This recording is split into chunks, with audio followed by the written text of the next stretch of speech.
Hello, আসসালামু আলাইকুম। আপনারা কেমন আছেন? আমি আছি আলহামদুলিল্লাহ। দেখুন, বাসায় একটু আলু ভর্তা করেছি। সেই আলু ভর্তাটাকে ডিমের ভিতর, যে ডিম ভাজবো দেখে রাত্রে, এই জন্য ডিমের ভিতর একটু চুপ দিয়ে চপ করে ফেললাম। এটা আমি ভাতের সাথে খাবো। আর এই খাবারটা আমি খেতে খুব পছন্দ করি। আপনারা এইভাবে খেয়ে দেখবেন। গরম ডিম ভাজা, এমন আলু ভাজা দিয়ে ভাত খেতে খুব ভালো লাগবে।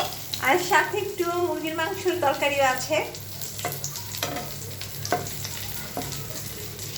কেমন হবে আজকে আমার রাত্রের খাবারটা? দেখেন আমার চপগুলি দেখতে কত সুন্দর হয়েছে। পাশে আমি ডিমটা দিয়ে দিলাম। আলুর চপটা ভাজা হতে হতে সাথে আমার ডিমটা ভাজা হয়ে যাবে। আর ডিম ভাজার ভিতরে কিন্তু আমি কাঁচা মরিচ, শুকনা মরিচ টেস্টি করে ডিম ভাজা করার চেষ্টা করেছি। দেখতে নিয়ে ভালো লাগছে। আপনারা এমন রাত্রে টেস্টি করে খাবার খাবেন, দেখবেন অনেক ভালো লাগবে।